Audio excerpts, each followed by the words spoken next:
Okay, as promised, guys, we are going to start in Chapter 10. We're in our Photoshop, our GR160 class. The textbook is the Adobe Photoshop CC book for digital photographers.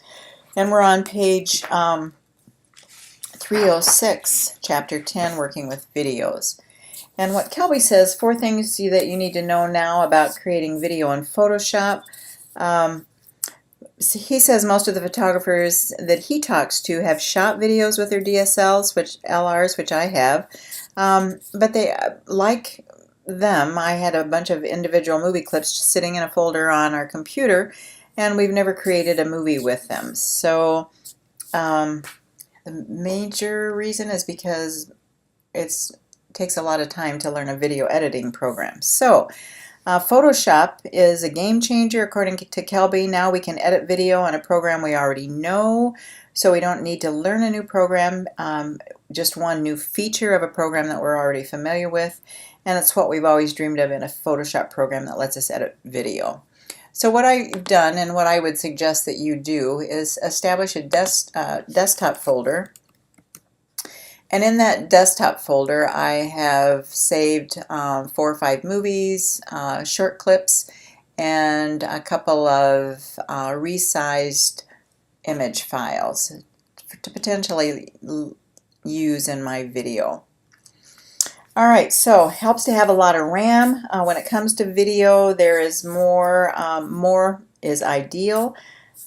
Should have a minimum of 8 gigabytes of RAM. Photoshop is ideal for making short movies. You certainly could make a 30-minute movie in Photoshop, but probably if you're going to do a full-fledged kind of a short movie like that, you'd want to work with something like Premiere Pro. These are great little videos, editing for 5 to 10-minute videos. Things that I've done actually done a couple of funeral memorial videos with a program that's similar. Apple has also, or the Mac has a program that you can use for video editing. Not in Photoshop at the time, I wasn't aware of it, but certainly ideal for that. Pretty much all of it happens in this timeline panel that's at the bottom that automatically pops up when you add your own video. And it's where you edit it, build the video, edit it, add more clips, add music, transition. Pretty easy to learn because you don't have to learn a whole lot more than this one panel. And you can treat video clips almost like stills. You have the ability to use all of Photoshop's regular filters. So those are, as a lead into Chapter 10, those are a few of the things that are very positive about working with videos here. We can open a video clip to start building our movie just like it was any other file. Just go to File and Open. And we're going to navigate out to that folder on my desktop.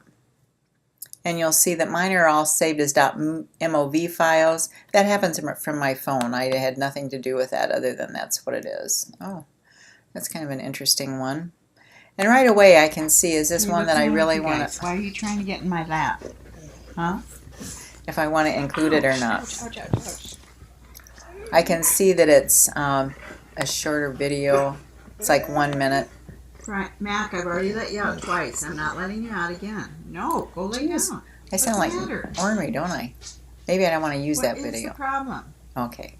All right, so there's one that I've added, a 1 minute video. That's a dirty sock. I'd take that out of my mouth if I were you. And so my dogs. I did one with Niagara Falls. I don't know that...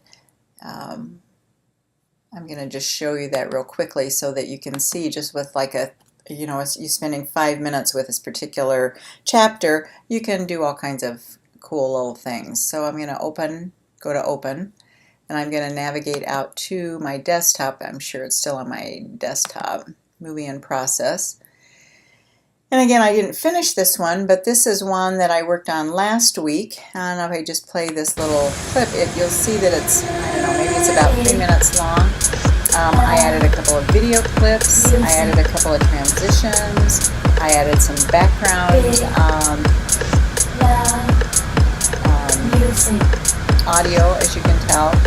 And so, again, with just relatively limited, very limited experience, had the ability to put together, and I made that transition, kind of that slow transition from the first video to the second video.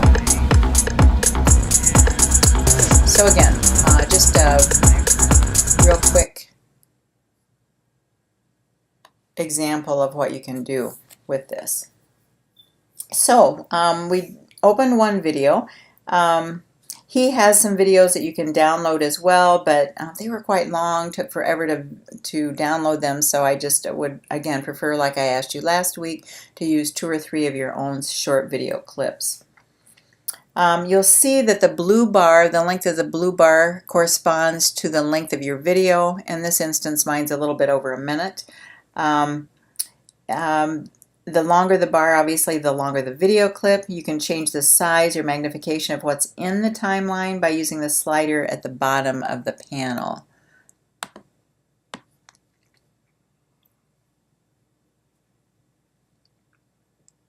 And again, we run that over once. This being to the left being smaller and to the right being larger. Step 2, if you want to add another video clip to play right after this clip, then what we're going to do is we're going to click on the little film strip icon to the right of the video group 1. We're going to add media, and then we're going to navigate back out to that folder, and I'm going to add another one here. This adds a video clip right after the first clip, and then we'll work on doing transitions as well and a little bit later. Now we've got a bunch of clips you want to open at once. Just click on the little film strip icon, choose Add Media.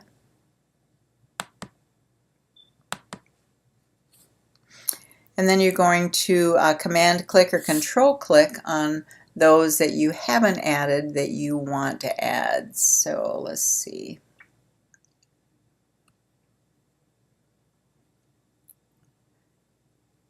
And maybe I want to add a still shot as well to end it out. The still shot, I would recommend that you resize it to conform to the size of your video window. You might have to add a little bit of color around the edges of it, but certainly you can do that as well. All right, so we've got everything that we want opened.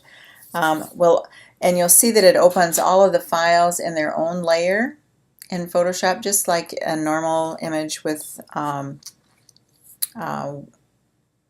Photoshop. He had renamed his, but I've not renamed mine. Those are just the names that they were brought in from the camera.